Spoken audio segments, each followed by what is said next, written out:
John Lott, a gun policy expert and author of the book More Guns, Less Crime. And today we're just going to get his take on gun policy, anything gun related, and his perspective on the Biden administration's promises for gun control. So to start off, John Lott, could you tell us a bit about yourself, your expertise? Sure. Well, I've been an academic most of my life. I've had positions at Stanford, Yale, University of Chicago, the Wharton Business School. I was just in the Trump administration in the Department of Justice, dealing with research and statistics there.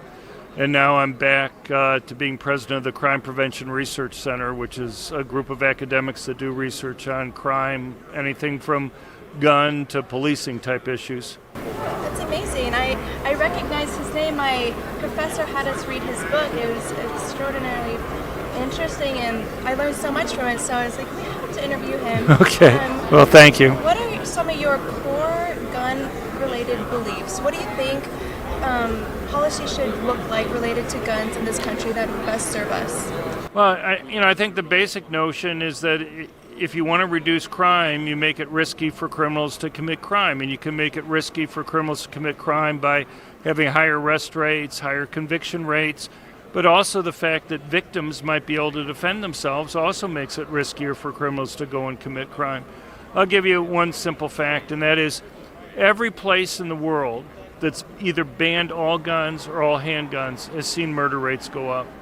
You know, people are familiar with what happened in Washington, D.C. and Chicago, but even entire nations or even island nations, kind of the ideal experiment for gun control, you've seen the same type of thing. And you think out of randomness, if guns on net are bad, you'd see one place where there was a ban and murders went down, but that's not the case. And there's a simple reason for that, and that is when you ban guns, it's basically the most law-abiding good citizens who obey the rules, not the criminals.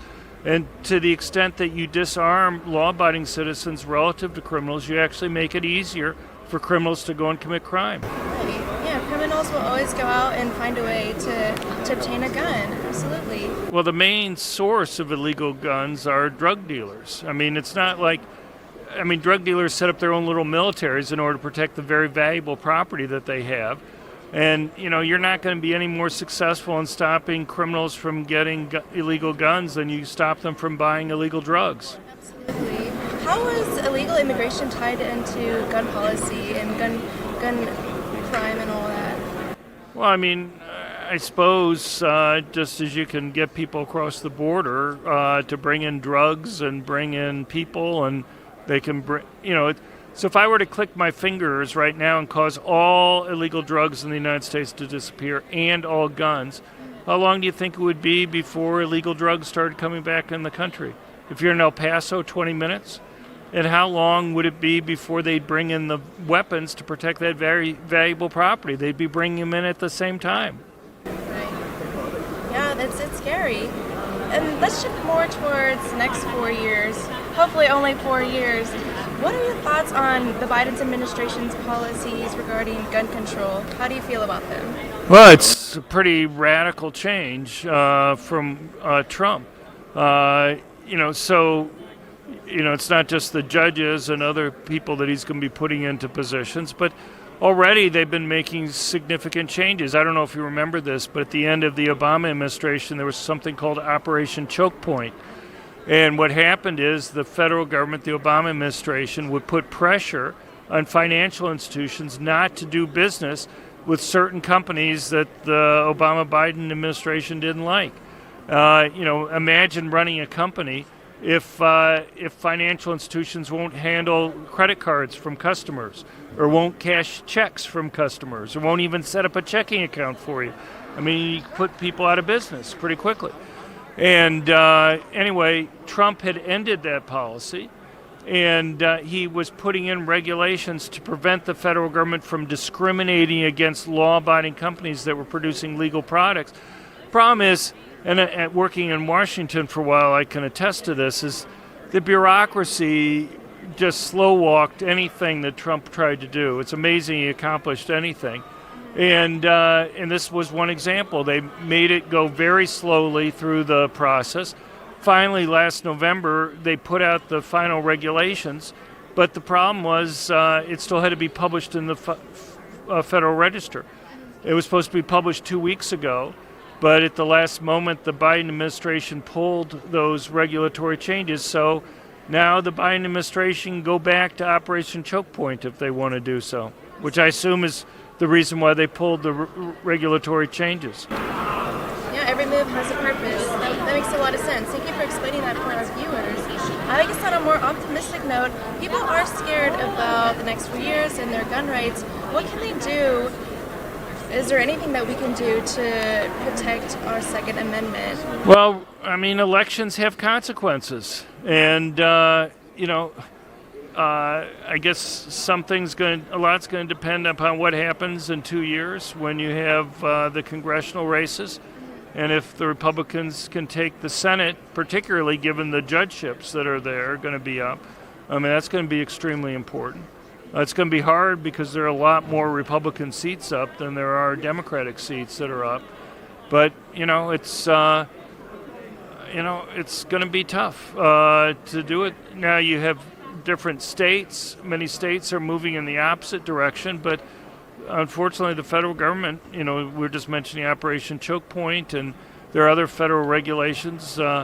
Biden wants to ban the importation of lots of different types of guns. Well, he can do that as president. He doesn't need legislation passed. There are other things that he can do. He can change the definition of what's a gun seller and make it very costly for a lot of them to do business. There's not really much you're going to be able to do to stop that. One thing that's maybe very controversial that he promised during the campaign was to classify semi-automatic rifles as Class 3 weapons. Right now, a Class 3 weapon is a machine gun. Basically, it's like a 9-month approval process. You have to pay $200. You have to register and license the item there. You can imagine to get a semi-automatic rifle, to have to go through that. It would make it so few people would have those. Right, absolutely. And then before I finish off, do you have any final words of advice related to gun policy or in general in politics? Well, I mean, people can go to our website at crimeresearch.org, crimeresearch.org for the Crime Prevention Research Center. And, we have lots of academic research on all sorts of different types of rules that are being proposed and on different policing policies. So, I mean, unfortunately, I think the police are going to be demonized a lot over the next few years. The Department of Justice is not going to be their friend, and I think it's going to make it much more difficult for them to do their job. And, one of the things that we've seen over the course of the last year is people have seen that when police aren't allowed to do their job, when they're ordered to stand down, when you have prosecutors refusing to prosecute criminals, you see increases in crime. It's not rocket science. If you make it so people aren't arrested or convicted, and that's the reason why we saw the big increase in gun sales over the course of the last year. People realized that when the police weren't able to do their job, they had to ultimately rely on themselves to go and protect their families. Well, thank you so much for sharing your expertise and wisdom with us all. I knew I had to hop on this interview with you after reading your book, so thank you so much, Mr. Lott, for your time. Well, it's my pleasure, and I'm flattered that you read the book. So anyway, thank you very much.